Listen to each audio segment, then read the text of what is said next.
معزز سامعین کرام، قابل احترام ماں اور بہنوں، اللہ رب العزت نے قرآن مجید کے اندر ارشاد فرمایا، یا ایھا الذین آمنوا ان جاءکم فاسق بنبأ فتبینوا ان تصیبوا قوما بجہالۃ فتصبحوا علی ما فعلتم نادمین۔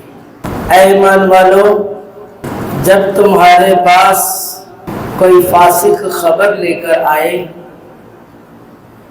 تو تم اس کی تحقیق کر لیا کرو۔ کوئی بھی آپ کے پاس خبر پہنچتی ہے، کسی قسم کی بھی خبر پہنچتی ہے، اس کی تحقیق ضروری ہے۔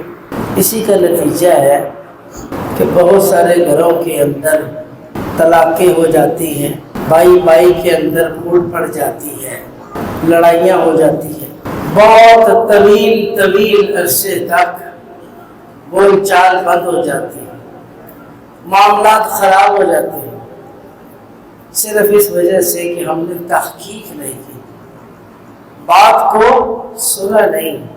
آپ اس بات سے اندازہ لگائیں، حضرت سلیمان علیہ السلام کے پاس ہدہد نے آ کے خبر دی۔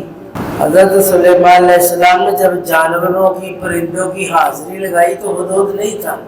فرمایا ہدہد کہاں ہے؟ لَأُعَذِّبَنَّهُ عَذَابًا شَدِيدًا أَوْ لَيَأْتِيَنِّي بِسُلْطَانٍ مُبِينٍ۔ اس کو آلے دو، اس کو بڑی سخت سزا دوں گا، یا پھر یہ میرے پاس کوئی واضح دلیل لائے کہ میں اس وجہ سے غائب تھا۔ کہاں ہے؟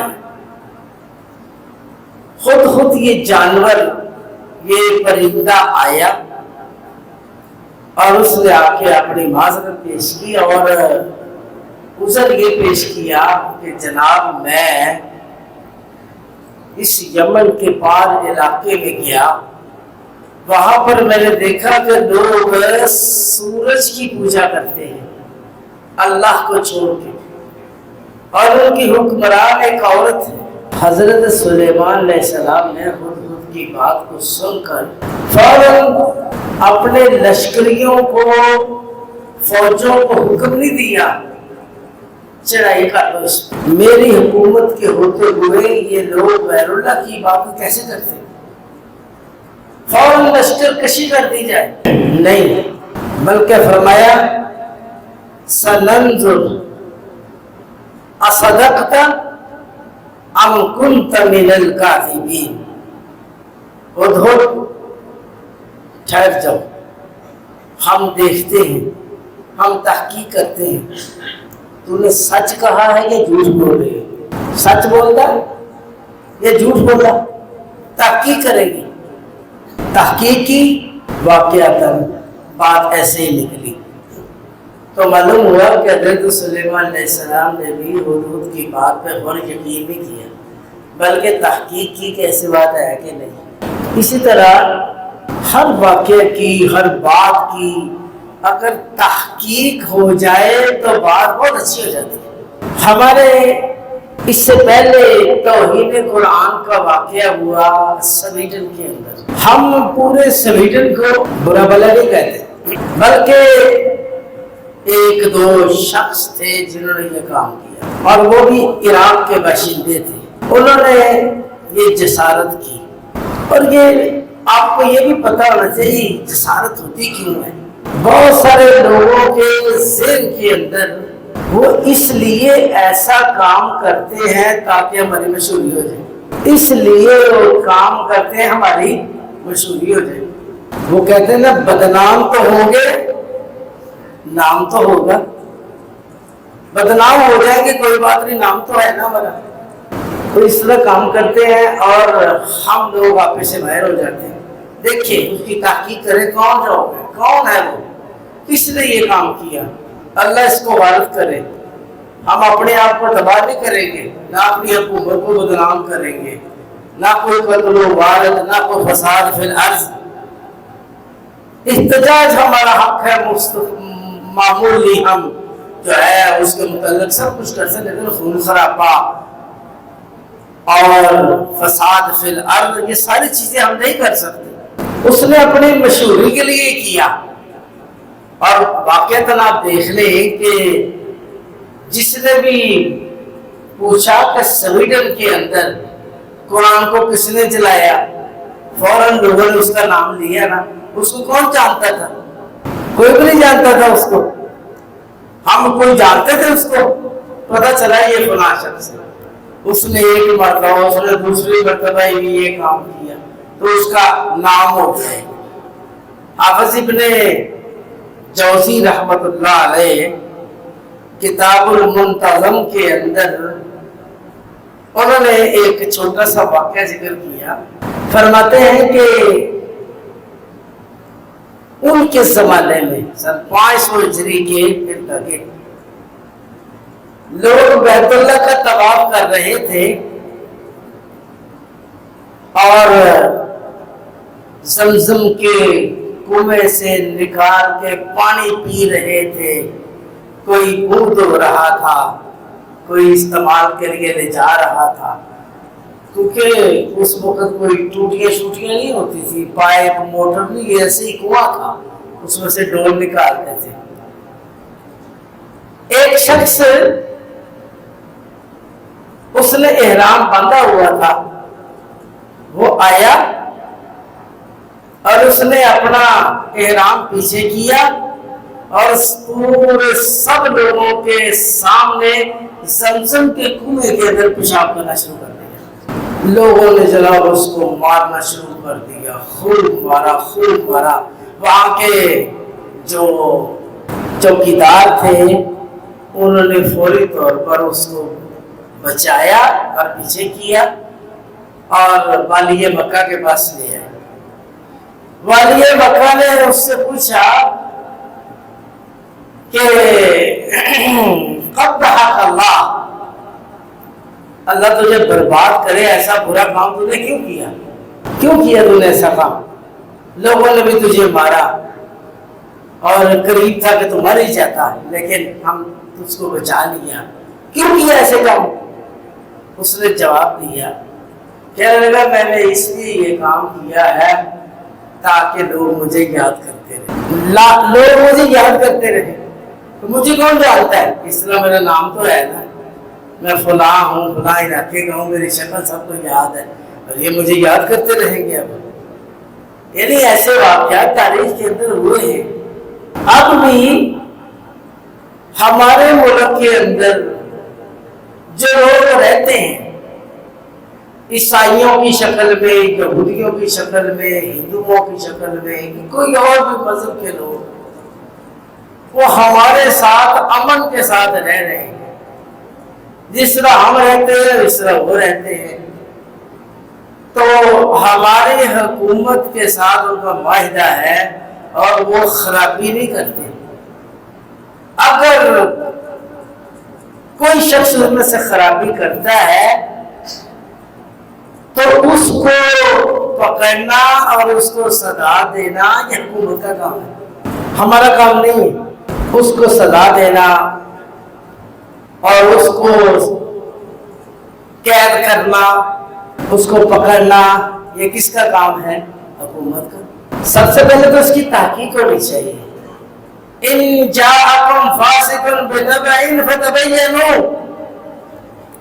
اگر کوئی فاسق آ کے تمہیں خبر دیتا ہے تو اس کی تحقیق کرو۔ آپ کا کیا مطلب ہے؟ قرآن جلانے کا واقعہ جس نے خبر دی ہے وہ عادل راوی تھا؟ اصول حدیث کا یہ بہت بڑا اصول اور قانون ہے کہ جو راوی بھی حدیث کی خبر دیتا ہے اس کو دیکھا جائے گا کہ یہ فاسق ہے کہ عادل ہے۔ فاسق اس کو کہتے ہیں جو اللہ رب العزت کی مکمل فرما برداری سے نکل جائے یا اللہ رب العزت کی فرما برداری کے بڑے بڑے چند احکام چھوڑ دے، وہ فاسق ہوتا ہے۔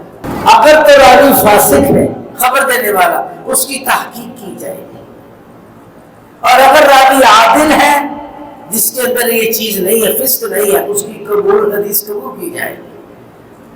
تو اس طرح جو خبر دینے والا کیا وہ عادل تھا یا فاسق تھا؟ لازمی بات ہے فاسق ہے، وہ عادل نہیں تھا۔ اگر کسی نے یہ کام کیا تو میرے بھائی اس شخص کے متعلق تھانے کے اندر درخواست دی جائے گی، رپورٹ کی جائے گی۔ اس وقت کا جو عملہ ہے وہ اس کو خود پکڑے گا، قید کرے گا، سزا دے گا، کیس چلے گا۔ باقی لوگوں کا کیا قصور ہے؟ باقی لوگوں کا کیا قصور ہے؟ یہ بات کو ذرا سمجھے۔ کسی کے گھر کو جلانا، کسی کو شخص کو تکلیف دینا، آپ ماشاءاللہ اس معاشرے میں رہتے ہیں، آپ کے ساتھ عیسائی بھی رہتے ہیں۔ میں آپ سب سے پوچھتا ہوں، کبھی کسی عیسائی کو قرآن کی بدتمیزی کرتے دیکھا آپ نے؟ کبھی؟ بلکہ ہمارے ساتھ رہتے وہ بڑی تعظیم کرتے ہیں ہماری، کہ جی صاحب آپ نماز پڑھنے کے لیے جا رہے ہیں، بلکہ وہ بلانے کیا کہتے ہیں، حاجی صاحب ہمارے لیے بھی دعا کرنا۔ عیسائی بلا کیا کہتے ہیں ہمیں؟ ہمارے لیے بھی دعا کرنا جی۔ کوئی بھی مسئلہ ہو جائے کہتے تھے ایسا دعا کرتے ہیں ہمارے لیے، ہمارے بچے کو اللہ صحت دے دے۔ یعنی کوئی شرارت نہیں ہے۔ تو کسی ایک شخص کی شرارت، اور وہ بھی میں کہتا ہوں کسی نے کی ہوگی تو اپنی مشہوری کے لیے، اور مشہوری ہو گئی۔ جتنی خرابی ہوئی، جتنے گھر جلے، جتنے چرچ جلے، اللہ اکبر، تو اس کا کیا آپ کو کیا ہے کہ وہ جل گئے ہیں؟ نہیں، جن کا سامان جلا ان کو دگنا تگنا ملے گا۔ چرچ نئے طریقے سے حکومت کا پیسہ خرچ ہوگا، اس سے بھی احسن طریقے سے بنیں گے، اور سب کچھ پر بدنامی مسلمانوں کے لیے ہوگی۔ قال تعالی ولولا دفع الله الناس بعضهم ببعض لهدمت صوامع وبيع وصلوات يذكر فيها اسم الله كثيرا۔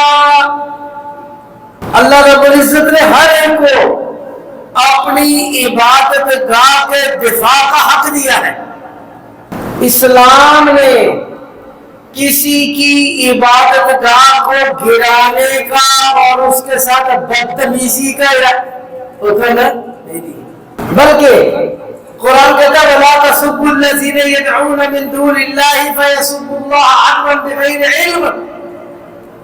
کبھی کسی کافر کے دین کو گالی نہ دو، کبھی کسی کافر کے عبادت گاہ کو خراب نہ کرو، کبھی کسی کافر کی مقدس کتاب کی بے حرمتی نہ کرو، اس کے نبی کی بے حرمتی نہ کرو، جس کی وہ تعظیم کرتے ہیں تو وہ حکم نہیں ہے۔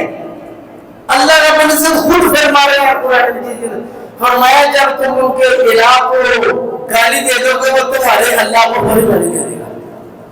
تو اس کا سبب تم بنے ہو، اس لیے مجرم تم ہو، اللہ تعالیٰ تم سے پوچھے گا کیوں دی گالی، کیوں دی؟ عزیز بھائیو، اللہ فرماتے ہیں اگر یہ دفاع کا حق نہ ہو، یہ سارے بڑے بڑے گرجا گھر، یہ یہودیوں کے عبادت گاہ اور یہ مساجد، یہ سب گرا دیے جاتے ہیں۔ اور اللہ فرماتے ہیں یذکر فیہ اسم اللہ کثیرا، جو مرضی ہو جائے نام اللہ کا ان عبادت گاہوں میں ضرور لیا جاتا ہے۔ اس لیے کسی کو کوئی حق نہیں ہے کسی بھی عبادت گاہ کو گرایا جائے۔ ہمارے ملک کے اندر ہم مسلمان ملک ہیں، ہمارے ملک کے اندر جتنی مساجد ہے، جتنے گرجا گھر ہے، جتنی یہودیوں کی عبادت گاہیں ہیں، ہندوؤں کی، ہم کسی کو کچھ نہیں کہیں گے، کسی کو گرائیں گے نہیں، کسی کی بے حرمتی نہیں کرنی۔ کیوں؟ انا للہ و انا الیہ۔ آپ نے پہلے سابق ماضی کے اندر دیکھا ہے ایک چھوٹے سے مندر کو ہاتھ لگایا اور کتنی مساجد انڈیا کے اندر گر گئی، کتنے مسلمان قتل ہوئے. یہ کام ساری حکومت کا ہوتا ہے. آپ کسی نے جرم کیا ہے حکومت کو خبر دے, حکومت اس کی خبر لے گی تو عالمی میڈیا بھی نہیں بولتا, کوئی بھی نہیں بولتا.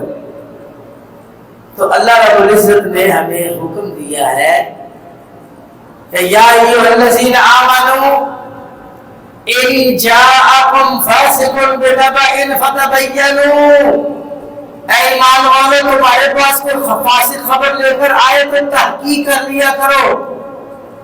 تقریباً 4 روایات ایسی ہیں جو آتی ہے کہ یہ آیت ولید بن عقبہ بن ابی معیط کے بارے میں اتری ہے. اگرچہ وہ روایات معلوم ہیں لیکن مختصراً میں آپ کو واقعہ پیش کرتا ہوں کہ ولید بن عقبہ رضی اللہ تعالیٰ عنہ صحابی ہیں. رسول اللہ صلی اللہ علیہ وسلم نے ان کو بنو مسترق کے اندر زکوٰۃ لینے کے لیے بھیجا کہ جاؤ زکوٰۃ لے کے آؤ. اور یہ ولید بن عقبہ ان کی جاہلیت میں بنو مسترق کے ساتھ دشمنی تھی, آپس میں دشمنی تھی ان کی. اور ادھر بنو مسترق کو یہ اطلاع ملی کہ رسول اللہ صلی اللہ علیہ وسلم کا ایک صحابی ہم سے زکوٰۃ لینے کے لیے آ رہا ہے اور ایک تیار بھی ہو گئے, انہوں نے بات بھی طے ہو گئی کہ ہم آپ کو آپ کا حق دیں گے. اور ان کو پتہ چلا بھی وہ آ رہے ہیں. اللہ اکبر. انہوں نے بنو مسترق کے آدمی جو تھے نا, یہ مسلح ہو کر نبی علیہ السلام کے اس صحابی کیا استقبال کرنے کے لیے باہر نکلے, مسلح ہو کر, جس کو کہتے ہیں نا کہ ہم ان کو سلام کرنے کے لیے آ رہے ہیں. مسلح ہو کر آئے ان کو ان کا استقبال کے لیے. تو یہ ولید بن عقبہ نے جب دور سے دیکھا کہ یہ تو مسلح ہو کر آ گئے, اور پھر ان کے ذہن میں یہ بات آ گئی کہ میری تو ان کے ساتھ پہلے ہی دشمنی ہے, اس کا مطلب ہے کہ مجھے قتل کرنے کے لیے آ رہے ہیں. وہیں سے واپس ہو گئے, وہیں سے واپس ہو گئے, دور سے نکلے واپس ہو گئے. نبی علیہ السلام کو جا کے کہا کہ اللہ کے رسول بنو مسترق کے آدمیوں نے زکوٰۃ دینے سے انکار کر دیا اور وہ جناب مسلح ہو کر آپ کے پاس آ رہے ہیں آپ پر حملہ کرنے کے لیے. نبی علیہ السلام بہت غصے میں آئے. آپ نے تھوڑے سے آدمی پر لشکر بھیجا, فرمایا جاؤ دیکھیے اور معاملے کی تحقیق کرو کیا بات ہے. آپ نے لشکر لڑائی کے لیے بھیجا, میں تحقیق کرو. تحقیق کے لیے آدمی بھیجے تو راستے میں ان کو ملے, فرمایا کدھر جا رہے ہو؟ یہ مسلح لشکر سے کہا ہم رسول اللہ صلی اللہ علیہ وسلم کے پاس جا رہے ہیں. ہم تو باہر نکلے تھے کہ نبی علیہ السلام نے اپنا ایک صحابی بھیجا ہے زکوٰۃ کے لیے, ہم اس کے استقبال کے لیے نکلے. فرمایا نبی علیہ السلام کے پاس, نبی علیہ السلام کے پاس آئے.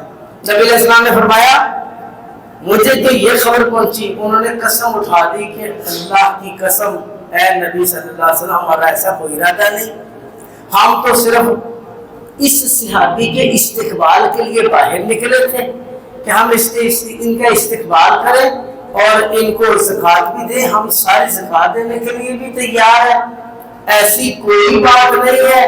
تو یہ تو ہم کو ملے بھی نہیں ہے, ہماری ان کے ساتھ ملاقات بھی نہیں ہوئی, تو یہ کیسے انہوں نے آپ کو خبر دے دی؟ تو سارا معاملہ واضح ہو گیا. اللہ تعالیٰ نے فرمایا یا ایھا الذین آمنوا ان جاءکم فاسق بنبأ فتبینوا, اے ایمان والو جب بھی کوئی خبر آ جائے تو تحقیق کر لیا کرو. جب تحقیق کرتے ہیں تو معاملہ اور ہوتا ہے. ویسے بھی کسی ایک کی بات کو سن کر تو معاملہ جو ہے اس پر بھڑک نہیں اٹھنا چاہیے. جیسے واضح طور پر موبائل کے اندر یہ بات آئی ہے کہ ایک شخص اعلان کر رہا ہے اسپیکر کے اندر کہ لوگوں نکلو تمہارے قرآن کو جلا دیا, ایسے کر دیا, ویسے کر دیا, تم کھاتے ہو پیتے ہو, تمہیں شرم آ رہی. یہ بھائیو یہ سارا فساد فی الارض ہے، یہ سارا فساد ہے۔ ایک دو بندے کا کام پوری بستی کو جلانا، ان کے سامان کو جلانا، شہر سے نکال دینا، یہ فساد بھی بہت کیا ہے۔ اب قانون کو ہاتھ میں لینا، ہر کوئی شخص اٹھے اور کسی کو سزا دینا شروع کر دے کہ اس نے یہ کیا تھا، اس طرح تو پھر بھی معاملہ خراب ہو جائے گا۔ کل کوئی شخص اٹھے گا کسی عیسائی کو قتل کر دے گا، کیا ہوا؟ اس نے تھی بدتمیزی کی تھی، اس نے میرے نبی کو گالی دی، فساد فیلر تو ہو گیا۔ کوئی یہودی کو مارے گا تو پھر کیا ہوگا؟ فساد۔ بھئی ایسا نہیں، اسلام اس کی اجازت ہے۔ یا ایھا الذین آمنوا ان جاءکم فاسق بنبأ فتبینوا ان تصیبوا قوما بجہالۃ فتصبحوا علی ما فعلتم نادمین۔ اگر تم بغیر تحقیق کے کوئی کام کر لو گے تو تم جاہل ہو۔ قرآن نے ان کو جاہل کہا۔ ایک مجتہد جو ہوتا ہے نا، مجتہد، وہ اگر اپنے اجتہاد کے ذریعے کو مسئلہ نکالتا ہے، وہ مسئلہ حل کرتا ہے، اگر تو وہ غلطی میں ہوتا ہے تو اس کو کہتے ہیں مخطئ، اس نے غلطی کی ہے، اس کو جاہل نہیں کہا جاتا کہ یہ مجتہد جاہل ہے، نہیں کہتے مخطئ۔ فَإِنْ أَخْطَأَ فَلَهُ أَجْرٌ وَإِنْ أَصَابَ فَلَهُ أَجْرَانِ۔ رسول اللہ صلی اللہ علیہ وسلم نے فرمایا کہ مجتہد اگر کوئی غلطی کرے اور معاملہ غلط ہو جائے اس کو ایک اجر ملے گا، اور اگر وہ درست ہوا تو 2 اجر ملیں گے۔ یہاں پر فرمایا کہ یہ جہالت ہے، جس نے بغیر تحقیق کے فیصلہ کر دیا، یہ جہالت ہے۔ ان تصیبوا قوما بجہالۃ فتصبحوا علی ما فعلتم نادمین۔ بعد میں تم نادم ہو جاؤ، بعد میں تم پشیمان ہو گے، رنجیدہ ہو گے، اپنے کیے میں تمہیں افسوس ہوگا اور ہوگا۔ سب قوم جس کو یہ واقعہ اٹھا یقین کرے، ہم سب لوگوں نے کہا یہ کام غلط ہے، یہ کام غلط ہے۔ جن لوگوں نے کیا وہ بھی پشیمان ہو گئے کہ یہ خطا ہوگی۔ اس لیے وَاعْلَمُوا أَنَّ فِيكُمْ رَسُولَ اللَّهِ لَوْ يُطِيعُكُمْ فِي كَثِيرٍ مِّنَ الْأَمْرِ لَعَنِتُّمْ وَلَكِنَّ اللَّهَ حَبَّبَ إِلَيْكُمُ الْإِيمَانَ وَزَيَّنَهُ فِي قُلُوبِكُمْ وَكَرَّهَ إِلَيْكُمُ الْكُفْرَ وَالْفُسُوقَ وَالْعِصْيَانَ۔ فرمایا جان لو تمہارے اندر رسول اللہ صلی اللہ علیہ وسلم موجود ہیں۔ کیا مطلب؟ کہ قیامت تک رسول اللہ صلی اللہ علیہ وسلم کا فرمان تمہارے اندر موجود ہے۔ کوئی کام تم رسول اللہ صلی اللہ علیہ وسلم کے حکم اور آپ کی ہدایت کے بغیر حل کرنے کی کوشش نہ کرنا۔ اللہ کا کلام موجود ہے، رسول اللہ کا فرمان موجود ہے، اس لیے رہنمائی لو قرآن سے، رہنمائی لو حدیث سے، اپنی زندگی کو گزارو، انشاءاللہ تم بھی اچھے رہو گے، معاشرہ بھی اچھا رہے گا۔ وَاعْلَمُوا أَنَّ فِيكُمْ رَسُولَ اللَّهِ لَوْ يُطِيعُكُمْ فِي كَثِيرٍ مِّنَ الْأَمْرِ لَعَنِتُّمْ۔ اگر رسول اللہ صلی اللہ علیہ وسلم تمہاری اکثر باتوں کو مان لے تو تمہیں مشکل پیش آئے گی۔ کوئی یہ کہے گا، کوئی وہ کہے گا، کوئی وہ کہے گا۔ اگر کسی ایک کی مانے گا دوسرے کا دل دکھے گا، دوسرے کی مانے گا تیسرے کا دل دکھے گا، ایک کی مانے گا دوسرا خراب ہوگا، دوسرے کی مانے گا تیسرا خراب ہوگا۔ اللہ تعالیٰ نے وَلَٰكِنَّ اللَّهَ حَبَّبَ إِلَيْكُمُ الْإِيمَانَ وَزَيَّنَهُ فِي قُلُوبِكُمْ۔ اللہ نے تمہارے لیے ایمان کو پسند کیا ہے۔ یہ اللہ کی بہت بڑی مہربانی اور انعام ہے کہ اللہ تعالیٰ نے ایمان کو تمہارے دلوں کے اندر مزین کر دیا۔ عزیز بھائیو، اللہ رب العزت نے ہمیں تحقیق کا حکم دیا۔ اگر کوئی شخص اپنی مشہوری کے لیے یہ کام کرتا ہے تو ہمیں اس کو مشہور نہیں کرنا چاہیے، بلکہ کوئی بھی قسم کا آئندہ بھی اگر کسی قسم کا ایسا واقعہ ہو تو درخواست لکھ کے تھانے میں جمع کراؤ، اور انتظامیہ انشاءاللہ اس کا ابا کرے گی اور بہتر طریقہ اور بہت اچھے طریقے سے اس کی سزا۔ لیکن ہم کسی قانون کو اپنے ہاتھ میں نہیں لے سکتے۔ قال تعالى لا ينهاكم الله عن الذين لم يقاتلوكم في الدين ولم يخرجوكم من دياركم أن تبروهم وتقسطوا إليهم ان اللہ یحب المقسطین.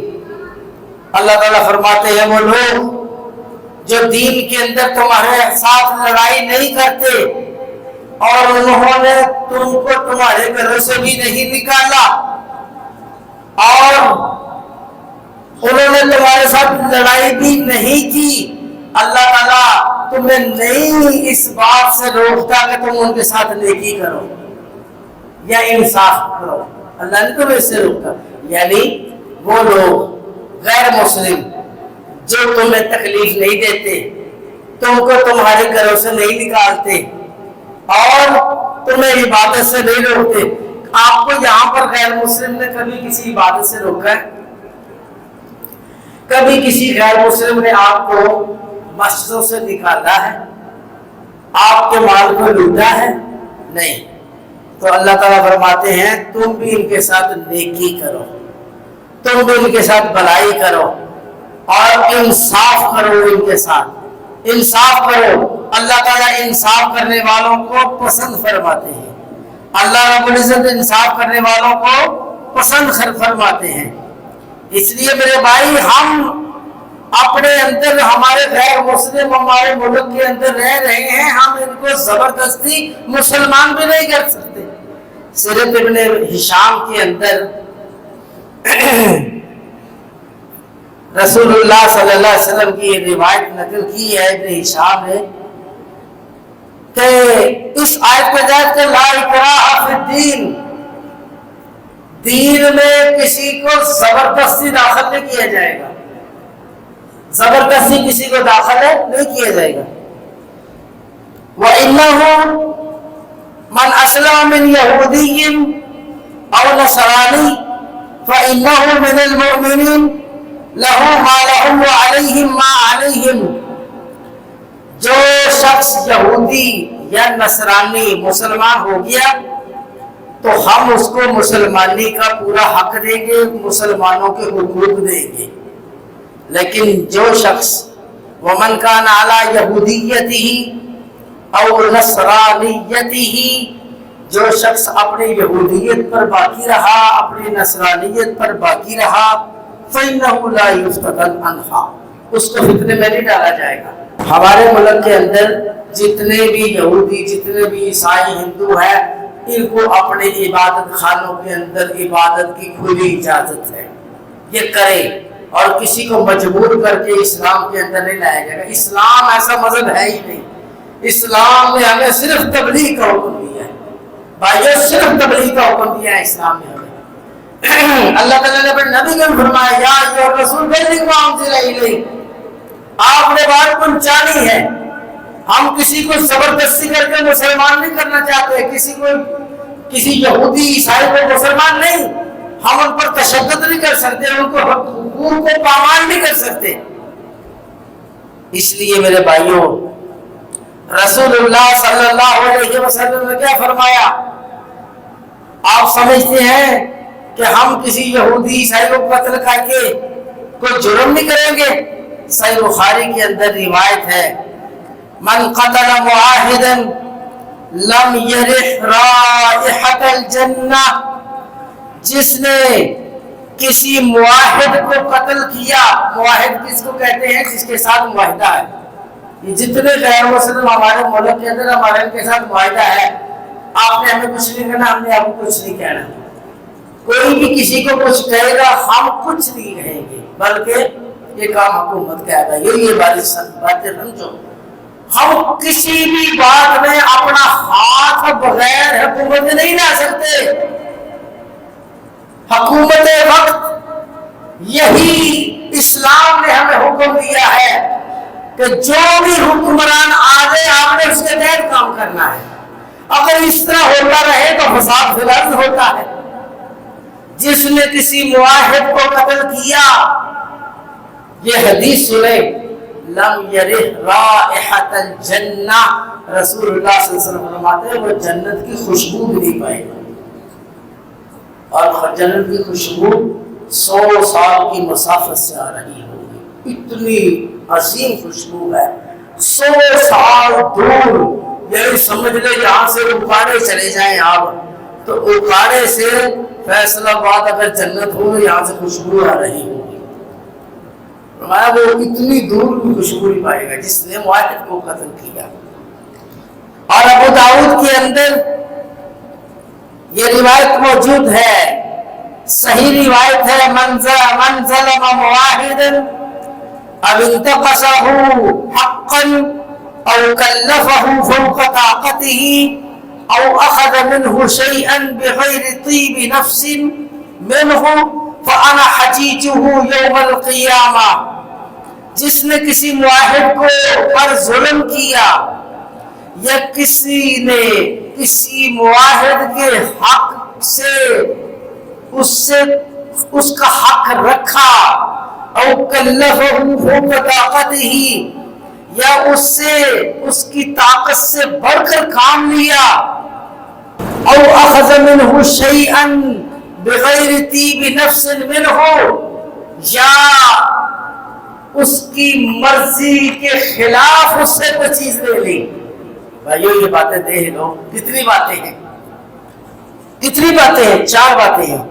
ظلم کیا اس پر، ظلم جانتے ہیں آپ کس کو کہتے ہیں؟ حد سے تجاوز کرنا، کسی بھی حد سے تجاوز کرنا ظلم ہوتا ہے۔ اسی لیے شرک سب سے بڑا ظلم ہے، کیونکہ انسان اللہ کی عبادت سے تجاوز کر گیا، کسی اور کی عبادت کی، یہ ظلم ہے۔ اب انتقصہ حقا، یا اس کے حق کے اندر کمی کر دی، او کلفہ فوق طاقتہ، جتنا کام لینا تھا اس سے زیادہ کام لے لیا۔